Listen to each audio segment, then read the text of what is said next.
भगवान शिव और भगवान सूर्य कुमार का दिव्यमान संवाद। युगों पहले हिमालय के शिखर पर भगवान शिव ध्यान में लिपटे थे। उनकी तपस्या की महिमा अद्वितीय थी और उन्होंने समुद्र की गहराइयों से लेकर आकाश के ऊपर तक का ज्ञान प्राप्त किया था। उनके चरणों में ब्रह्मा जी का आदर और विष्णु जी की स्तुति हमेशा चलती रहती थी। एक दिन सूर्य कुमार, भगवान सूर्य का पुत्र और सूर्यमंडल के देवता, आकाश में दिन की शक्ति का प्रतीक, हिमालय पर अपने दिव्य रथ में आकर उनके समीप आए। उनके आगमन से पृथ्वी के तापमान में वृद्धि हो रही थी और उनके आगमन के परिणामस्वरूप हिमालय की बर्फ घट रही थी। भगवान शिव अपने ध्यान से जागते हुए सूर्य कुमार का स्वागत करने के लिए खड़े हुए। सूर्य कुमार, तुम्हारे आगमन का कारण क्या है? वे पूछे। सूर्य कुमार ने आभार भरी भाषा में उत्तर दिया, ओ महादेव, मेरे पिता भगवान सूर्य की आज्ञा है कि मैं ध्यान और तपस्या का अभ्यास करूं। मेरी दिनचर्या और उपासना का मुख्य उद्देश्य तुम्हारा आशीर्वाद प्राप्त करना है। भगवान शिव ने सूर्य कुमार की श्रद्धा को देखकर आश्चर्य किया और उनके समीप आकर बोले, सूर्य कुमार, तुम्हारी इच्छा के अनुसार मैं तुम्हारी साधना में सहायक हो सकता हूँ।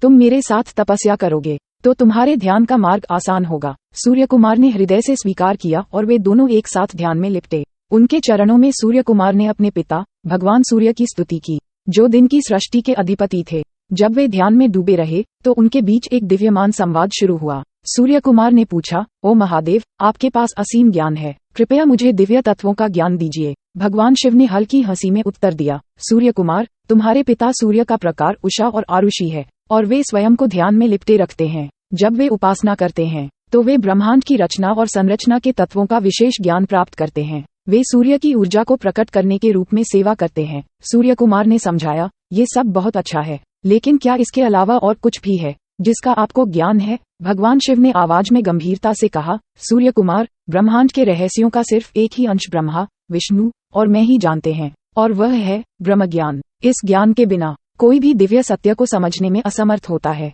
इसलिए ध्यान और तपस्या के माध्यम से तुम्हें ब्रह्म ज्ञान का प्राप्त करना होगा। सूर्य कुमार ने अभिवादन किया और ध्यान का मार्ग प्राप्त करने के लिए शिव जी के साथ तपस्या जारी रखी। वे दोनों अद्वितीय संवादों के माध्यम से ब्रह्म ज्ञान का अध्ययन करते रहे। एक दिन सूर्य कुमार ने शिव जी से पूछा, महादेव, कृपया मुझे ब्रह्म ज्ञान का एक उदाहरण दें ताकि मैं इसे समझ सकूं। भगवान शिव ने आवाज में सकारात्मकता से कहा, अच्छा सूर्य कुमार, एक दिन ब्रह्मा जी, विष्णु जी और मैं ब्रह्मलोक में मिले। हम तीनों ने एक साथ ब्रह्म ज्ञान का अध्ययन किया। भगवान शिव ने जारी रखा, उस समय ब्रह्मा जी ने एक पूरी ब्रह्मांड की रचना और संरचना की योजना बनाई और हम तीनों ने उसे व्यक्त किया। विष्णु जी ने उसे संरक्षण का जिम्मेदार बनाया, मैंने उसे संहार का कार्य दिया और ब्रह्मा जी ने उसे सृजन का श्रेय दिया। इसी तरह तीनों देवताओं के योगदान के साथ ब्रह्मांड का निर्माण होता रहता है। सूर्य कुमार ने समझाया, इससे मैंने ब्रह्म ज्ञान का अध्ययन किया है। धन्यवाद महादेव। तपस्या और ध्यान में लिपटे हुए सूर्य कुमार ने ब्रह्म ज्ञान का अध्ययन किया और उसके अद्वितीय रहस्यों को समझ लिया।